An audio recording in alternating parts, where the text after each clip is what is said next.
Shalom, Om Swastiastu, Namo Buddhaya, salam sejahtera untuk kita semuanya, salam kebajikan.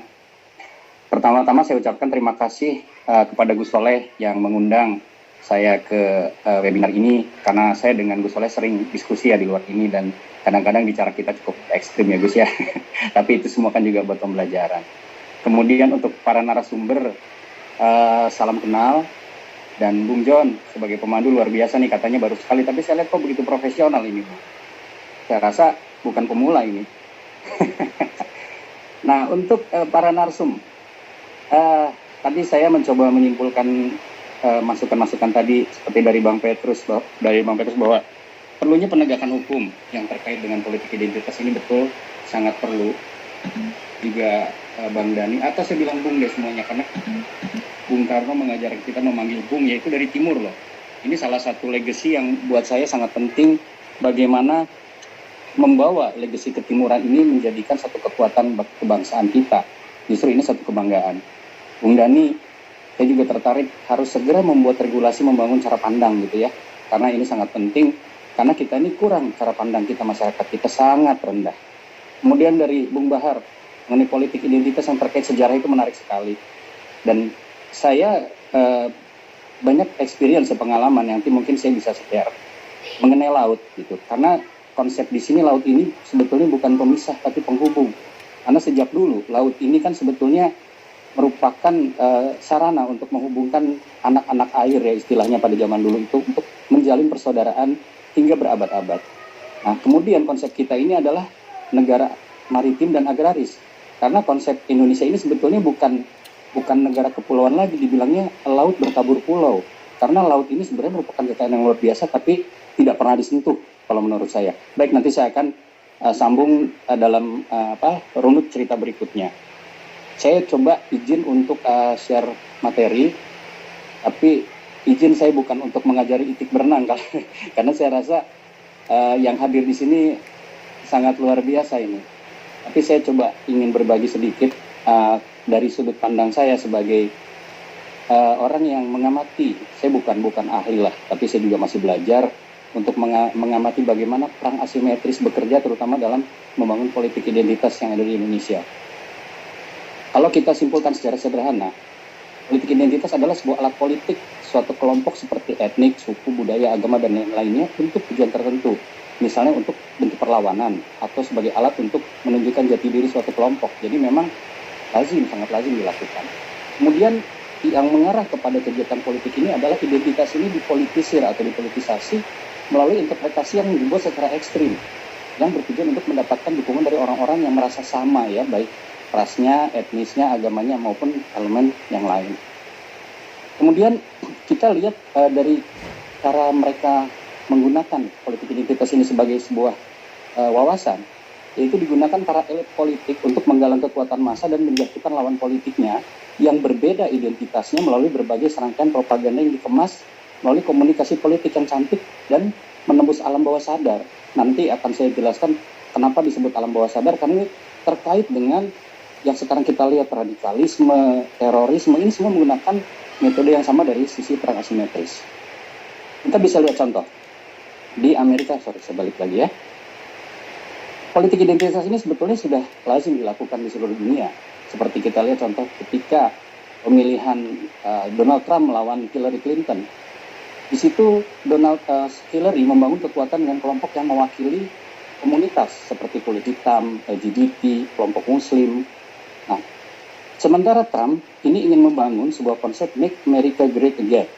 Jadi dia membangun kekuatan yang disebut Real American, yang menurut mereka diabaikan oleh Hillary. Hillary justru mengangkat kelompok-kelompok yang termasuk ke dalam kelompok minoritas. Nah, akhirnya mereka membangun serangan kepada Trump dengan menyebut Trump seorang yang rasis, narsis, megalomania, dan langkah-langkah yang mereka lakukan secara asimetris pun banyak.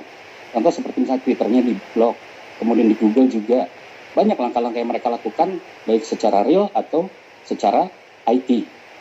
Nah, akhirnya Trump sendiri berhasil kelompoknya membangun sentimen masyarakat melalui politik identitas.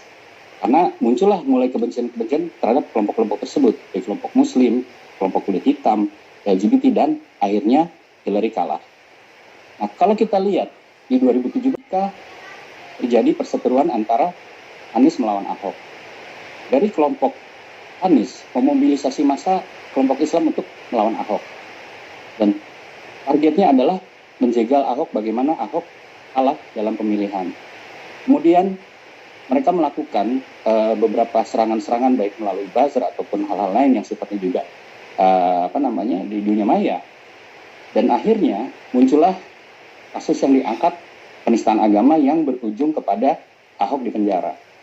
Dan pada pidato pertama Anies pun menggunakan istilah pribumi yang sangat sensitif sebetulnya, kata-kata pribumi ini. Nanti kalau kita bedah akan panjang karena ini satu masalah sendiri dan terkait dengan masalah kewarganegaraan orang Indonesia ya, artinya yang ada di sini. Nah, kita lanjut. Di sini di Indonesia secara umum ada 3 kekuatan yang ingin mengobok-obok atau mengacak-ngacak. Pertama, bukan saya tidak bilang mengobok-obok atau mengacak-ngacak ya, tapi kekuatan besar, maaf. Ada yang memang dengan cara mengobok-obok, ada yang memang mempunyai dasar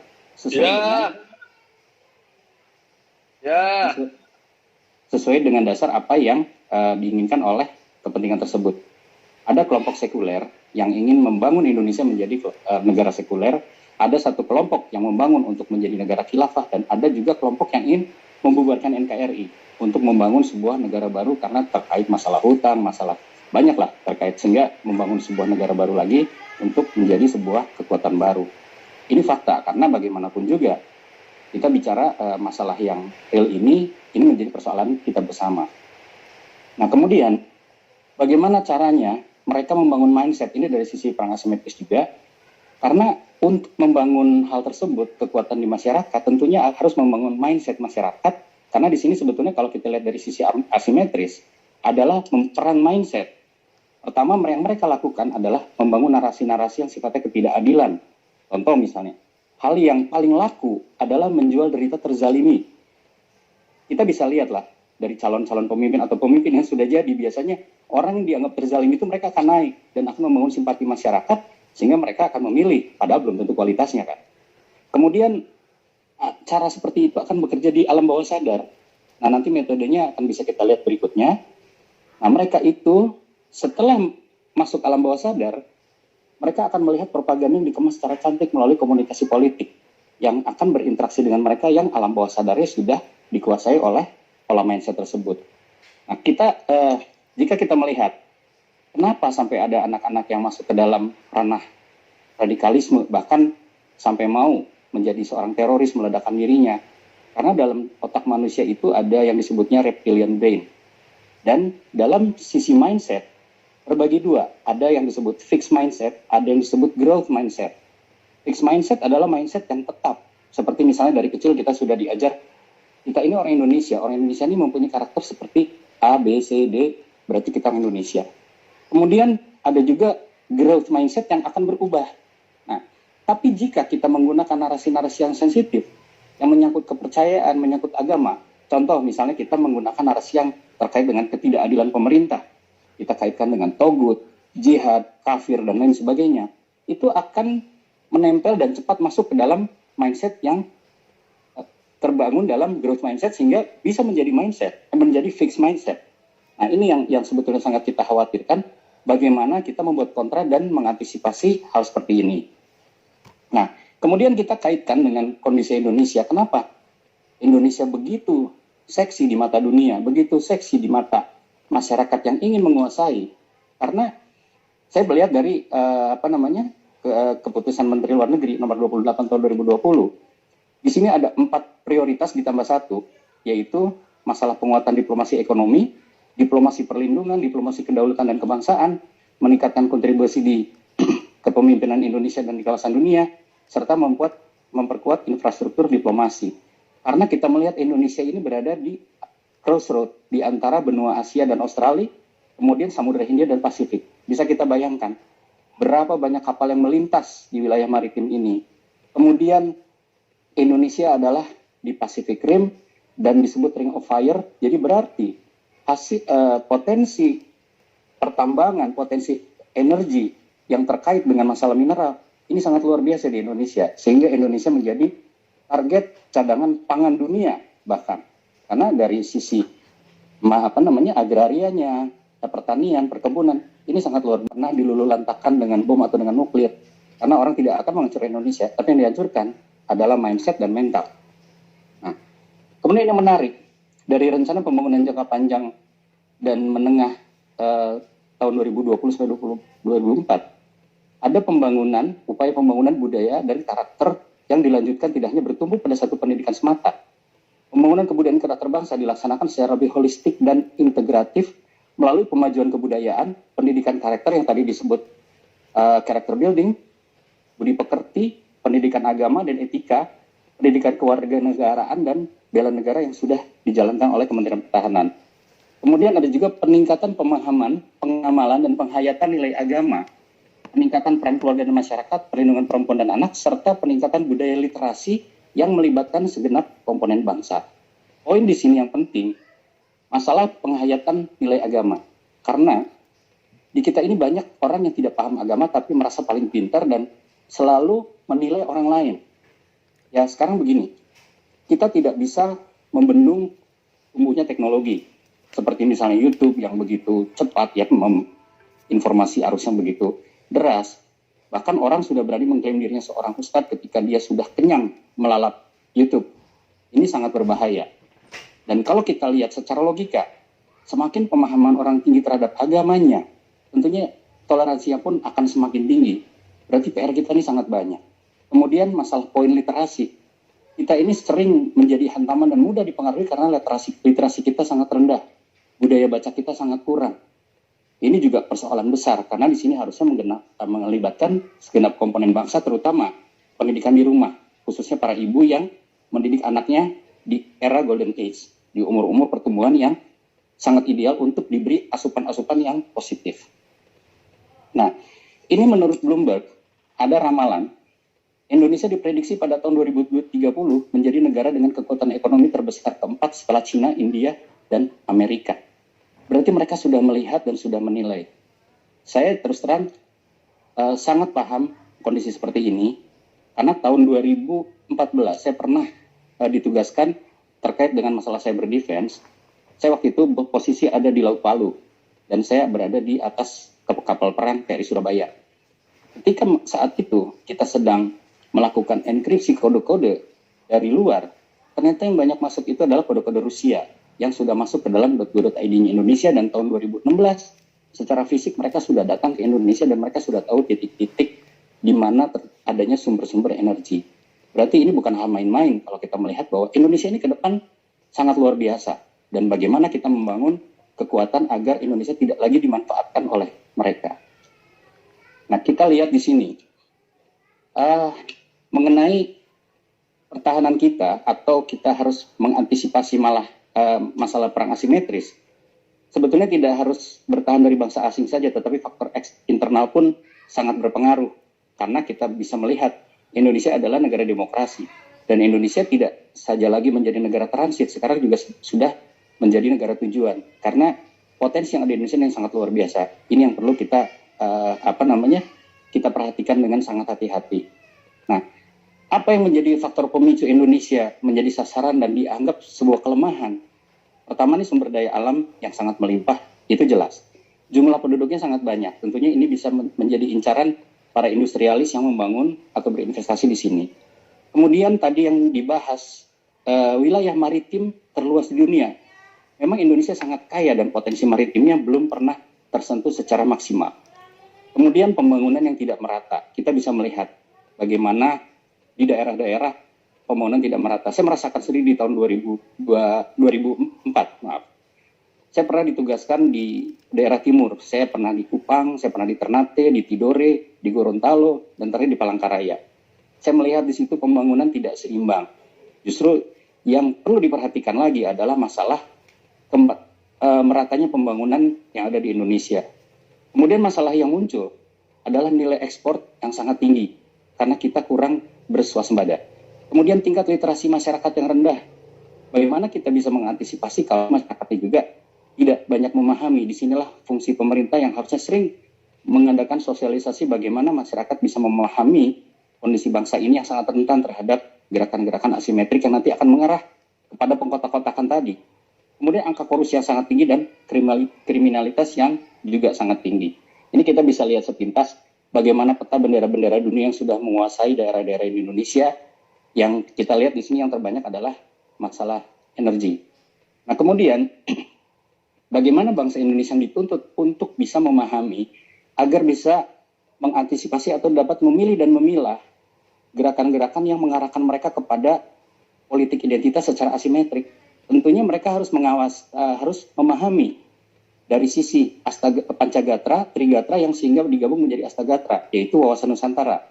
Tentunya masalah ideologi, jelas kita memiliki ideologi Pancasila, politik, ekonomi, sosial budaya, pertahanan keamanan, kemudian dari sisi Trigatranya geografis, sumber daya manusia, dan sumber daya alam. Kita lewat. Nah, kemudian ini sebetulnya ini sebuah kontra ya. Kontra yang harus kita lakukan adalah satu, pengembangan revitalisasi dan aktualisasi nilai budaya dan kearifan lokal. Ini sangat penting. Kemudian pengembangan dan pemanfaatan kekayaan budaya untuk memperkuat karakter bangsa dan kesejahteraan rakyat.